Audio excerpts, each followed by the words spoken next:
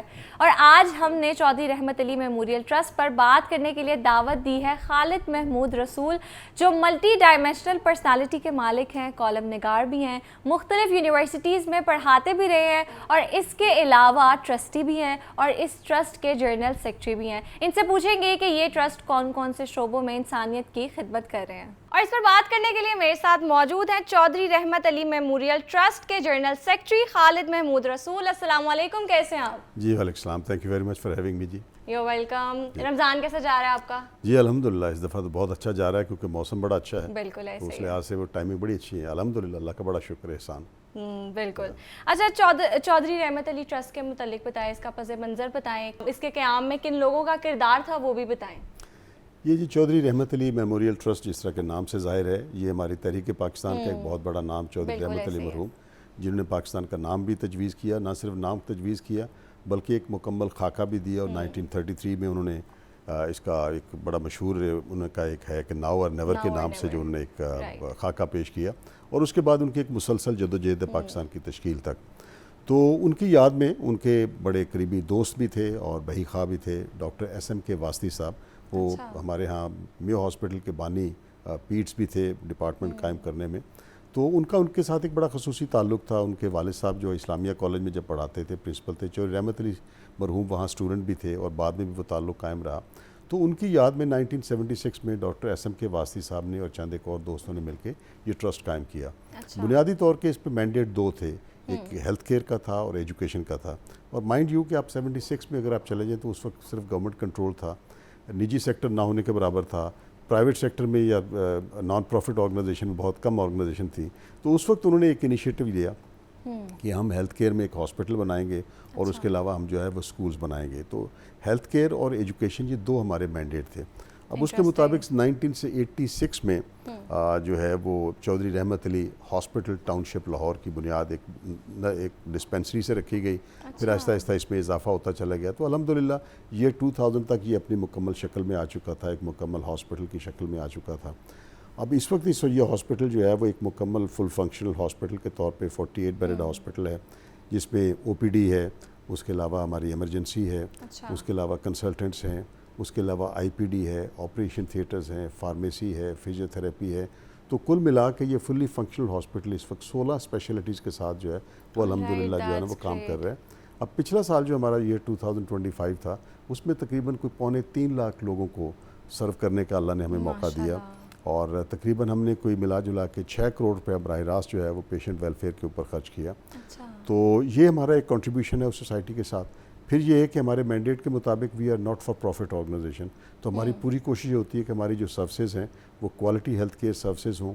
یہ کمرشلزم کی رٹ سے ہٹ کے ہم نے جو اپنی پرائسنگ کی ہوئی ہے وہ تمام سروسز کی 30 to 50% مارکیٹ سے بلو ہے، اور جو مستحق اور نادار ہیں ان کے لیے پھر فائنینشیل اسکریننگ کا پروسیس ہے، تو مستحق اور نادار مریضوں کا بالکل جو ہے نا مفت علاج کیا جاتا ہے۔ اگر وہ زکوٰۃ کے مستحق ہیں یا وہ اگر زکوٰۃ کے نہیں ہیں اور دوسرے جنرل ڈونیشن میں جانا چاہیں، لیکن یہ ہے کہ پیسے کی وجہ سے کسی کو انکار نہیں ہے، تو جو مستحق اور نادار ہیں ان کا بالکل فری ہے، اور باقی جو سفید پوش لوگ ہیں یا جن لوگ جو افورڈ کر سکتے ہیں ان کے لیے بھی مارکیٹ سے 30 سے 50% لیس۔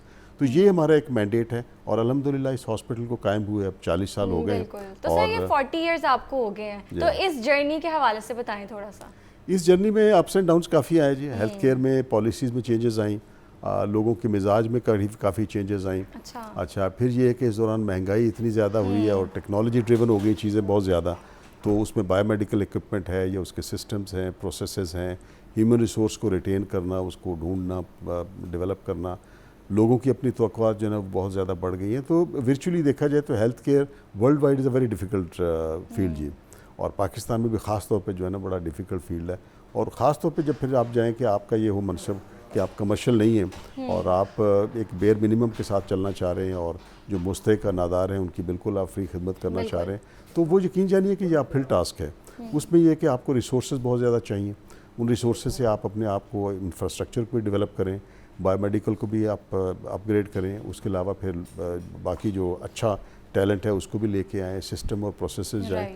تو یہ یقین جانیے کہ یہ پروسیس جو ہے نا بڑا مشکل رہا ہے اور ہے ابھی بھی، اور پوری دنیا میں بھی اسی طرح ہے، ہمارے ساتھ بھی اسی طرح کے چیلنجز ہیں، لیکن الحمدللہ ان 40 ایئرز میں یہ ایک تسلی ہوتی ہے کہ ہم نے 40-50 لاکھ سے زیادہ لوگوں کو اس دوران میں سرو کیا ہے، اور ہمارا یہ جو ایریا ہے جس میں گرین ٹاؤن کا ٹاؤن شپ یا لاہور کے علاوہ باہر سے بھی لوگ ہمارے پاس بہت آتے ہیں، تو وہ اللہ کا کرم ہے کہ اس اعتبار سے خوشی ہوتی ہے کہ وی ہیو بین ایبل، کہ اللہ تعالیٰ نے ہمیں وسیلہ بنایا کہ کچھ لوگوں کی خدمت کے کام آ سکتے ہیں۔ اب ہمارا جو اگلا مرحلہ ہے جس پہ ہم کام کر رہے ہیں، وہ آپ کی وساطت سے میں ذرا اس کی وضاحت چاہوں گا۔ وہ یہ ہے کہ ہم نے تقریباً کچھ سال، 1.5 سال پہلے اس کو ایویلیویٹ کیا کہ ہماری یہ فیسلٹیز ہیں، 40 ایئرز ہو گئے ہیں، انفراسٹرکچر بھی ذرا پرانا ہے، کچھ ہمارے پاس اور بھی بلڈنگس تھیں جو کہ ذرا تھوڑا سا اسٹرکچرلی اسٹیبلٹی چاہیے تھی، انٹیگریشن کے پرابلم تھے، تو ہم نے کچھ 1.5 سال سے ایک پروجیکٹ پہ لگے ہیں کہ ہم نے اپنے وہ پروجیکٹ جو ہے پورا اس کو ہاسپٹل انفراسٹرکچر کو ریویمپ کیا ہے، کچھ ایکسپینشنز کری ہیں، کچھ اپنی جو بلڈنگ سے ڈفرینٹ اس کو انفراسٹرکچر کا، تو کافی ایک میسو پروجیکٹ ہم نے شروع کیا ہے، تو وہ الحمدللہ اب تقریباً 80% کے قریب مکمل ہے۔ اس میں یہ کیا ہم نے کہ ہم جو ہاسپٹل ہے اس میں ہمارے پاس ایمرجنسی 6 بیڈ کی تھی، اب 14 بیڈ کی ہم بڑی اچھی ایک state of the art emergency جو ہے نا وہ الحمدللہ ڈیولپ کر رہے ہیں۔ اسی طرح او پی ڈی میں ہمارے پاس پریشر اور رش کافی زیادہ تھا، تو ہم نے کچھ تو اپنے کمروں میں گنجائش نکالی پارٹیشن کر کے، لیکن 8 ہم نے او پی ڈی کلینکس جو ہے نا وہ نئے بھی ڈیولپ کیے ہیں۔ پھر اسپیشلائزیشن کا بڑا ایک رجحان ہے اس وقت، لوگ ڈیمانڈ کرتے ہیں، تو اس میں یہ کہ ہم نے پورا ایک پرائیویٹ کنسلٹنٹس کا پورا ایک بلاک بنایا ہے جس میں 12 کنسلٹنٹ رومز ہیں۔ اس وقت ہمارے پاس ٹوٹل تقریباً 40 کلینکس ہیں، کنسلٹنٹس ہیں جو ہمارے پینل پہ ہیں اس وقت، اور ٹوٹل ہماری 16 اسپیشلٹیز ہیں جو ہم اس وقت آفر کر رہے ہیں، لائک اس میں گائنی ہے، پیڈس ہے، آرتھو ہے، ڈینٹل ہے، ای این ٹی ہے، and so on so forth, تو 16 اسپیشلائزیشن ہے۔ تو یہ ہم نے جو میسو سارا پروجیکٹ شروع کیا ہے اس کے بیسس پہ ہم نے پورا ایک میڈیکل بلاک جو ہے اس کو سیپریٹ آؤٹ کیا ہے، او پی ڈی کو کیا ہے، اور باقی چیزوں تو انشاءاللہ 80% کام مکمل ہو گیا، اگلے 2-3 مہینوں میں یہ بھی انشاءاللہ مکمل ہو جائے گا۔ اچھا سر، یہ بتائیں کہ اس وقت ہاسپٹل میں کون کون سی اہم طبی سہولیات فراہم کی جا رہی ہیں؟ دیکھیں جی، یہ ایک لائک پراپر جنرل ہاسپٹل ہمارے پاس فل فنکشنل ہاسپٹل میں ہے، اور جتنی میجر اسپیشلٹیز ہیں وہ ساری موجود ہیں۔ ان ٹوٹل ہمارے پاس 16 اسپیشلٹیز ہیں، اگر اس میں موٹی موٹی میں گنواؤں تو جیسے فار ایگزامپل گائنیز ہے، پیڈس ہے، آرتھوپیڈک ہے، ای این ٹی ہے، اسکن کا ہے، کارڈیک ہے، and so on so forth, تو اس طرح ٹوٹل ملا کے ہمارے پاس 16 اسپیشلٹیز ہیں جس کو کہ ہم کیٹر کر رہے ہوتے ہیں، اور ڈیلی اس میں ہمارا جو اسٹرکچر ہے اس میں یہ ہے کہ او پی ڈی ہے جو کہ ساروں کے لیے ہے، اور اس میں یہ ہے کہ ہمارے پاس ماشاءاللہ ڈاکٹرز ہیں، کنسلٹنٹ کوریج ہے، اور یہ ساری اسپیشلٹیز کے ڈاکٹر جو ہے نا وہ آپ کے پاس اویلیبل ہیں۔ تو جس طرح میں نے گزارش کی کہ تقریباً ڈیلی 700 سے لے کے آن ایوریج ورکنگ ڈے 700 سے لے کے 1000 تک کا پیشنٹ فٹ فال اور انٹریکشن جو ہے نا وہ رہتا ہے۔ اس کے علاوہ ہمارے پاس 3 آپریشن تھیٹرز ہیں، اس پہ خاص طور پہ گائنی اور پیڈس کے لیے ہمارا ایک الگ سیٹ اپ ہے، آئی سی یو ہے، نیو نیٹل نرسری کا سیٹ اپ ہے، 2 آپریشن تھیٹر اس کے علاوہ ہیں گائنی کے سیٹ اپ کے علاوہ۔ تو یہ ہمارا ایک پراپر سیٹ اپ ہے جس میں کہ آئی پی ڈی پیشنٹس کو بھی ہم کور کر رہے ہیں، ڈائگنوسٹکس کا ہمارا پورا سیٹ اپ ہے جس میں اپنی پیتھولوجیکل لیب ہے ہمارے، اپنے اس میں ٹیسٹ ہو رہے ہوتے ہیں۔ پھر اس طرح ہمارے جو الٹرا ساؤنڈ ہے، ای سی جی ہے، ایکس ریز ہے, پورا وہ ایک جو ڈائگنوسٹک کا سیٹ اپ ہے وہ الحمدللہ ہے. تو لہٰذا اس میں یہ ہے کہ اٹس اے فل پیکج اور فل جنرل ہاسپٹل کی طرح ہم لوگوں کو سرو کر رہے ہیں الحمدللہ. اس کے علاوہ پھر یہ کہ کنسلٹنٹ اسپیشلائزڈ اگر آپ کو چاہیے تو وہ کنسلٹنٹ کا جس طرح میں نے گزارش کی کہ we have almost 40 consultants available for all the different specialties. اور سر یہ بتائیں کہ جو ضرورت مند افراد ہیں, مستحق افراد ہیں, ان کو کیسے آپ مفت علاج یا کم خرچ والا علاج فراہم کر رہے ہیں؟ پہلی بات تو یہ کہ ہمارا سلوگن یہ ہے کہ we are not for the profit organisation, non profit organisation, not for profit organisation ہے. تو ہمیں نے جتنی بھی ہماری پرائسنگ ہے اور جو ہمارا بزنس ماڈل ہے وہ کاسٹ ریکوری بیسس پہ ہے, لین سٹرکچرڈ ہے, اور ہماری جتنی بھی سروسز ہیں وہ اسی لیے مارکیٹ میں جس طرح کی جو بھی اویلیبل ہیں اس میں 30 to 50% کم ہے جو پرائسنگ ہم نے کی ہے, اور وہ ساروں کے لیے, اٹس فار ایوری بڈی. تو ہمارا پہلا سلوگن تو یہ ہے کہ ہماری جو کوالٹی ہیلتھ کیئر ہے وہ ساروں کے لیے ہے, 30 to 50% مارکیٹ کی نسبت کم. اب یہ ہے کہ جو مستحق اور نادار ہیں اس کے لیے ایک ہمارا فائنینشیل سپورٹ آفس ہے باقاعدہ, اس میں ایک فائنینشیل اسکریننگ کے پروسیس سے ہم گزرتے ہیں. تو جو لوگ اس میں مستحق ہوتے ہیں, تھریش ہولڈ پہ آتے ہیں, زکوٰۃ کے مستحق ہیں, کیونکہ زکوٰۃ کی بڑی ذمہ داری ہے, آپ اس کا استحقاق ثابت ہونا چاہیے جس کو زکوٰۃ جاری ہے, تو وہ ایک بہت بڑی ذمہ داری ہے. تو ہم نے وہ پراپر اپنے فائنینشیل سپورٹ آفس میں وہ ایک اسکریننگ کا باقاعدہ طریقہ کار, دین پھر ہم شریعہ سرٹیفائڈ ہیں, اور پھر جو پوری رپورٹس ہیں وہ ساری کی ساری جو ہے نا وہ منتھلی ساری ڈیٹیل جو ہے نا وہ شریعہ ایڈوائزر کو بھی جاری ہوتی ہیں. تو وہ شریعہ ایڈوائزر کے ان ڈیفائنڈ اصولوں کے مطابق ہم پھر اس کو آئیڈینٹیفائی کرتے ہیں. اگر تو وہ زکوٰۃ کا مستحق ہے تو وہ 100% جو ہے نا وہ اس کا تمام علاج جو ہے وہ دوائیوں کا, ڈائگنوسٹک کا, آپریشنس کا جتنا بھی ہے وہ زکوٰۃ میں ہو جاتا ہے. اگر فرض کر وہ زکوٰۃ میں نہیں آتا, جنرل ڈونیشن میں ہے, تو اس میں بھی فائنینشیل اسکریننگ کا طریقہ کار وہی ہے کہ اس کی ضرورت کو اسیس کیا جاتا ہے. تو سرٹن تھریش ہولڈ ہے کہ اگر وہ اس لیول سے نیچے ہے تو ہر چیز اس کی فری ہو جاتی ہے, نہیں ہے تو اس کو پھر جتنی ممکنہ حد تک اس میں میکسم اس میں ڈسکاؤنٹ کر دیا جاتا ہے, فائنینشیل سپورٹ دے دی جاتی ہے, ان سرٹن کیسز وہ کر دی جاتی ہے. تو وہ بڑا ایک ہمارا اوپن, ٹرانسپیرنٹ اور بڑا سمجھ لیں کہ عزت کے ساتھ ہے کہ ہر بندے کو پتہ ہے کہ اچھا مجھے جانا ہے, وہ علیحدہ سے ڈپارٹمنٹ ہے, وہی 2 بندے اس کو ڈیل کر رہے ہیں سکون سے, تسلی سے, اور دونوں فیمیل ہیں, اور زیادہ تر ہمارے پاس جو فوڈ مطلب اس میں آتے ہیں وہ فیمیل بہت زیادہ ہوتی ہیں. تو لہٰذا اس میں ہم نے اس کو پورا ایک فائنینشیل سپورٹ آفس ہے کہ جو ہمارے پاس ڈیزرونگ, مستحق اور نادار مریض ہیں ان کو اس طرح کر کے ہم ڈیل کرتے ہیں. All right. اچھا, ایجوکیشن کے حوالے سے بات کر لیتے ہیں کہ تعلیم کے شعبے میں آپ نے کون کون سی خدمات ہیں جو سر انجام دی ہیں یا ابھی دے رہے ہیں آپ؟ ہمارا جی اس طرح ہے کہ جس طرح میں نے گزارش کی کہ یہ ہیلتھ کیئر ایک مینڈیٹ تھا چودھری رحمت علی میموریل ٹرسٹ کا, دوسرا مینڈیٹ ہمارا ایجوکیشن تھا. تو ایجوکیشن میں اس ایریا میں, یہ ایریا کیونکہ آپ کو یہ ٹاؤن شپ اور گرین ٹاؤن کوئی ارلی 80s میں بننا شروع ہوئے ہیں, اور اس کے آہستہ آہستہ تو اس وقت یہ ہے کہ فیسلٹیز کی ضرورت محسوس ہوئی. تو 1992 میں ہمارا گرلز ہائی اسکول جو ہے نا وہ قائم کیا گیا, 94 میں بوائز ہائی اسکول قائم کیا, پھر یہ 2000 میں ہم نے ایک گرلز کالج قائم کیا, پھر بعد میں اس کو ہم نے پری اسکول میں کنورٹ کر دیا کیونکہ وہ 4 ایئر ڈگری کی وجہ سے کوئی دقتیں ہماری آ رہی تھیں. ایز آن ٹوڈے ہمارے پاس گرلز ہائی اسکول ہے, بوائز ہائی اسکول ہے اور پری اسکول ہے, یہ ہمارے پاس, اور سارے ایک ہی جگہ کے اوپر ہے الحمدللہ, پرپز بلڈ بلڈنگ ہے. اچھا, پھر ہمارا جتنا بھی فیکلٹی سٹاف ہے ہمارا گرلز اسکول کا اور جو پری اسکول کا ہے وہ ماسٹر اینڈ ایکویولنٹ فیکلٹی ہے. بوائز ہائی اسکول ہے وہ 85% پلس جو ٹیچرس ہے, فیکلٹی ہے, وہ ماسٹرز اینڈ ایکویولنٹ ہے. اس کے بعد یہ ہے کہ پرپز بیسڈ بلڈنگ ہے, اور اس کے ساتھ یہ ہے کہ ہماری جو اسٹوڈنٹ ٹیچر ریشیو ہے تقریباً وہ 1:27 ہے تمام اسکولوں میں. اچھا, کوالٹی ایجوکیشن کے اوپر جو ہے نا ہمارا فوکس رہتا ہے. تو وہ ہمارا ایک ریگولر ایریا ہے, اس میں ہم کریکولم میں کافی چینجز لے کے بھی آئے ہیں جو اس وقت کرنٹ ڈیمانڈ ہے پروفیشنل انپٹ کے لیے, جس طرح کا اسٹوڈنٹ جو ہے نا وہ آپ کو چاہیے. تو الحمدللہ رزلٹس بھی کافی سیٹسفیکٹری ہیں. اس کے ساتھ ہی ہماری ایک مسجد اور پھر ایک مدرسہ ہے. تو مدرسے میں جو ریزیڈنشیل مدرسہ ہے اس میں کوئی 100 کے قریب بچے جو ہیں نا وہ ماشاءاللہ رہائشی ہیں, وہ تجوید, حفظ اور باقی جو دینی تعلیم ہے سرٹیفائڈ وہ حاصل کر رہے ہیں. اس کے علاوہ ڈے ٹائم میں جو بچے ماشاءاللہ قرآن کی تعلیم حاصل کرنے آتے ہیں وہ الگ ہے. تو یوں اس طرح ملا کے ایک ایجوکیشن میں ہم یہ کام کر رہے ہیں, اور ہاسپٹل کا جو ہے اس کے علاوہ جی. اچھا, ہاسپٹل کی توسیع کے حوالے سے بتائیں, فیوچر پلانز کیا ہیں آپ کے ہاسپٹل کو لے کے؟ جس طرح میں نے گزارش کی جی, اس میں ہیلتھ کیئر میں ضرورت بہت زیادہ ہے, ڈیمانڈ بہت زیادہ ہے, اور ہم پہ اس وقت کافی پریشر ہے, اور اسی لیے ہم نے اپنی فیسلٹیز کو اپ گریڈ بھی کرنا شروع کیا اور ایکسپینڈ بھی کرنا شروع کیا. تو اس میں یہ ہے کہ ہم نے ٹوٹل ملا جلا کے اس وقت جو کچھ اپ گریڈیشن ہے, ایکسپینشن ہے اور ری ویمپنگ ہے, وہ سارا ملا کے اوور 22,000 اسکوائر فٹ کا ایریا جو ہے نا اس کو ہم نے الحمدللہ اپ گریڈ کیا ہے. اب اس میں یہ ہے کہ ہاسپٹل کو ہم نے 4 حصوں میں تقسیم کر کے ایک OPD بلاک ہے اس کو اپ گریڈ کیا ہے, میڈیکل بلاک کو کمپلیٹلی ری ویمپنگ جو ہے ہم کر رہے ہیں, اس کے لیے آفس بلاک ایک الگ سے ہم نے بنایا, ڈائگنوسٹک بلاک کا ہے. اب اس میں یہ ہے کہ ایک تو یہ کہ یہ انفراسٹرکچر کا ریویمپنگ کا کام ہے جس میں 80% مکمل ہو چکا ہے الحمدللہ، اور نیکسٹ 3 months میں باقی کام جو ہے نا وہ مکمل ہو جائے گا. پھر اس کا فیز 2 ہمارا second half of the year میں اینڈ آف 2026 میں شروع کرنے کا پروگرام ہے. ساتھ ہی اس میں یہ ہے کہ جو آج کل جتنی بھی میڈیکل کی آپ دیکھیں سروسز ہیں اس میں بایو میڈکس بڑے امپورٹنٹ ہیں. وہ بھلے ٹیسٹ کی صورت میں ہے، کچھ اور آپ کے ڈائگنوسٹک کی صورت میں ہے. اچھا ڈاکٹرز کی اپنی پروسیسنگ کے حوالے سے جو مشین ساری ہیں وہ بڑا مہنگا کام ہے. تو اب اس میں ہماری پوری کوشش ہے کہ ہمارے پاس جو میڈیکل اکوپمنٹ پچھلا ہے اس سارے کو ہم مرحلہ وار طریقے سے جو ہے نا وہ لیٹسٹ ورژن یا بہتر ورژن سے جو ہے نا آہستہ آہستہ چینج کرتے جائیں. اب یہ جو ٹوٹل پروجیکٹ ہے ہمارا یہ تقریباً جو انفراسٹرکچر کے حوالے سے 12 کروڑ روپے کا ہے. اچھا ہم نے جو پچھلے سال پیشنٹ پہ براہ راست خرچ کیا وہ 6 کروڑ سے زیادہ پیشنٹ ویلفیئر کے اوپر خرچ کیا. تو اسی وجہ سے ہماری مخیر حضرات سے یہ اپیل ہے کہ آپ بے شک خود تشریف لائیں، دیکھیں، آپ اپنے نمائندگان کو بھجوائیں، ہمیں کام کرتا ہوا دیکھیں، جو ہم لوگوں کی اور علاقے کی خدمت کر رہے ہیں اس کو خود آبزرو کر کے دیکھیں. اگر لوگ آپ کو جوائن کرنا چاہتے ہیں، کوئی آرگنائزیشن آپ کو جوائن کرنا چاہتی ہے تو اس حوالے سے بھی بتا دیں وہ آپ کو کانٹیکٹ کیسے کریں؟ جی اس میں یہ ہے کہ ہمارے we are available on the social media pages پہ ہیں. ویب سائٹ ہمارے ہاسپٹل کی الگ ہے، اسکول کی الگ ہے، ٹرسٹ کی جو ہے نا وہ الگ ہے، ٹیلی فون لائنز اور ہر چیز اویلیبل ہے. گوگل کریں گے تو ہمارا جو ہے نا وہ آپ کو نام اپیئر ہو جائے گا. تو دے آر آلویز ویلکم جی. اگر ہمیں وہ وزٹ کرنا چاہیں، فون کال کر کے ڈیٹیل لینا چاہیں، میل سے اگر ہمیں ڈیٹیل لینا چاہیں، اوورسیز کے لوگ ہیں، یہاں کے لوگ ہیں، ہم انکریج کرتے ہیں کہ لوگ آ کے اگر اس کو خود دیکھیں تو بڑی اچھی بات ہے.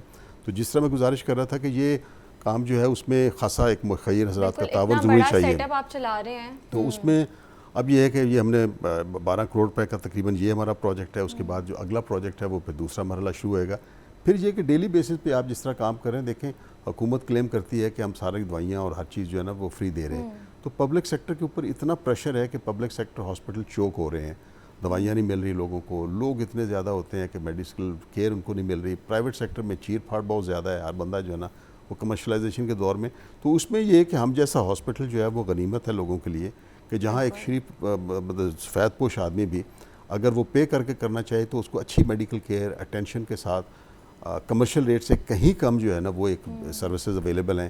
اور اگر وہ مستحق اور نادار ہیں تو اس کے لیے جس طرح میں نے بتایا کہ subject to the financial availability, financial screening, اس کو یہ ہے کہ ہم مفت علاج کی سہولت جو ہے نا ہم پہنچاتے ہیں. اس سارے کچھ میں مخیر حضرات کا رول بڑا اہم ہے. ہم دیکھیں اگر ڈیلی بیسس پہ کئی لاکھ روپے جو ہے نا وہ خرچ کر رہے ہیں تو وہ کہیں نہ کہیں سے تو آنے ہیں. ہم کمرشل آرگنائزیشن بھی نہیں ہیں. تو اس میں یہ ہے کہ ہم لین سٹرکچرڈ ہیں، اپنے ریسورسز بھی ہیں، لیکن ساتھ یہ ہے کہ یہ ایک موقع ہے مخیر حضرات کے لیے کہ وہ بھی اپنی عاقبت جو ہے نا وہ سنوارے. اور ہمارا یہ 40 سالہ سفر ہے خدمت کا. کوئی بھی ادارے دیکھیں 40 سالہ سفر بڑا لمبا سفر ہوتا ہے. تو 40 سال تک ایک ادارے نے سروائیو کیا ہے تو خدمت کی وجہ سے کیا ہے نا. تو ہمارا تو سلوگن بھی یہی ہے کہ جی ہمارا جو 40 سالہ امید اور خدمت کا سفر ہے، آئیے 2-4 قدم اس میں ہمارے ساتھ آپ بھی آئیں. بالکل. تو جاتے جاتے آپ کیا میسج دینا چاہیں گے، کیونکہ ماہ رمضان بھی چل رہا ہے تو لوگوں کو کیا میسج دینا چاہیں گے آپ؟ میسج یہی ہے کہ جی دیکھیں دنیا جو ہے نا اس میں ہر طرح کے مصائب بھی ہیں، مسائل بھی ہیں، اور وہ اللہ تعالیٰ نے جن لوگوں کو صحت دی ہوئی ہے یہ بڑا انعام ہے. اس صحت کی قدر کریں.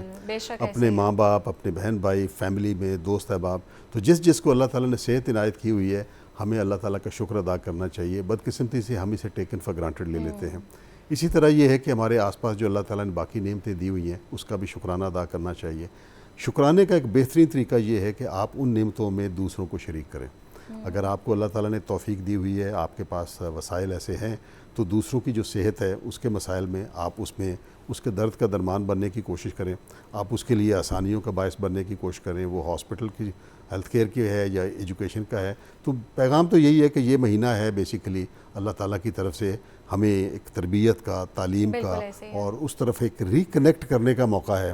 تو ریکنیکٹ کرنے کا موقع جس طرح عبادات کا ہے، وظائف کا ہے، اپنے آس پاس کے لوگوں کے لیے آسانیوں کا باعث بننے کا ہے. تو اس میں یہ بھی ہے کہ جو Chaudhry Rahmat Ali memorial trust hospital ہے، اسکول ہے، یا ہم جیسے جتنے بھی ادارے ہیں جو اس کار خیر میں شریک ہے، تو ان ساروں کے ساتھ آپ مطلب اپنی نعمتوں کے ساتھ اگر انہیں بھی شریک کر لیں اور اپنے وسائل کے ساتھ ان کے ساتھ شریک ہو جائیں تو میرا خیال اس سے بہتر شکرانے کا طریقہ کار کیا ہوگا. بے شک ایسے ہی آپ بہت اچھا کام کر رہے ہیں آپ لوگ. اللہ تعالیٰ آپ کی توفیقات میں برکت دے. بہت شکریہ آپ کے وقت کا. جزاک اللہ. اب یہاں وقت ہوا ایک بریک کا. بریک کے بعد دوبارہ ملتے ہیں.